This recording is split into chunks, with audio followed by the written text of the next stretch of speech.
Hello everyone, চলে এলাম তোমাদের কাছে নতুন একটা রেসিপি ভিডিও নিয়ে। তো আজকের আমি বানাবো পুঁই শাক পাতা দিয়ে চপ।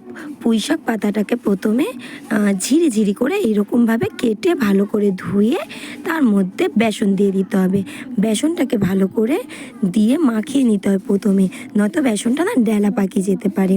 তো এইরকম হালকাভাবে মাখিয়ে নেওয়ার পর তার মধ্যে পরিমাণ মতো জিরে গুঁড়ো, ধনে গুঁড়ো, হলুদ গুঁড়ো, লঙ্কা গুঁড়ো, নুন দিতে হবে।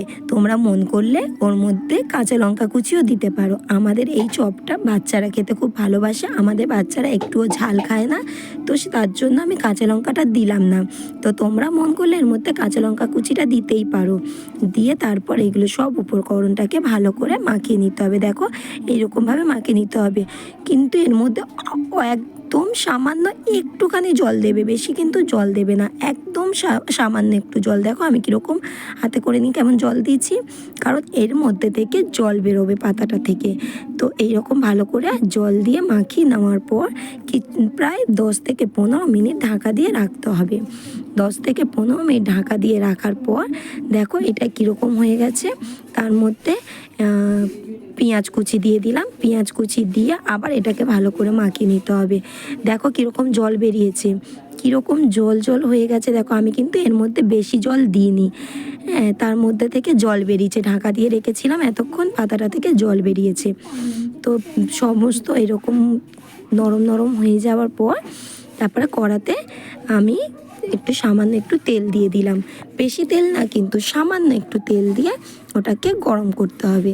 গরম করে নেওয়ার পর ওই পাতাগুলো হাতে করে নিয়ে অল্প অল্প করে চপের আকারে দিয়ে দিতে হবে। আর গ্যাসের ফ্লেমটা যেন আস্তে থাকে, গ্যাসের ফ্লেমটা মনে করে আস্তে দিয়ে রাখবে, জোরে দিয়ে রাখলে কাঁচা থেকে যাবে, ভালোভাবে হবে না। তো এরকমভাবে আমি সব দিয়ে দিলাম, দিয়ে নেওয়ার পর ভালো করে ভাজা ভাজা হয়ে আসলে আমি এটাকে সব উল্টে পাল্টে দেবো। সমস্ত চপগুলোকে এরকমভাবে উল্টে দেব। দেওয়ার পর তারপর দেখে নিতে হবে লাল লাল হয়েছে কি না। ভালো করে লাল লাল মতন হয়ে আসবে, মুচমুচে হয়ে আসবে। তো তারপর আমার এই পুঁই শাকের চপটা রেডি। তো তোমরা কারা কারা এরকম পুঁই শাকের চপ খেয়েছো আমাকে তোমরা জানাবে কিন্তু। আর একবার তোমরা যারা যারা বানাওনি তারা তারা এইরকমভাবে পুঁই শাকের চপ বানিয়ে খেয়ে দেখো, এই বৃষ্টির দিনে ভালোই লাগবে।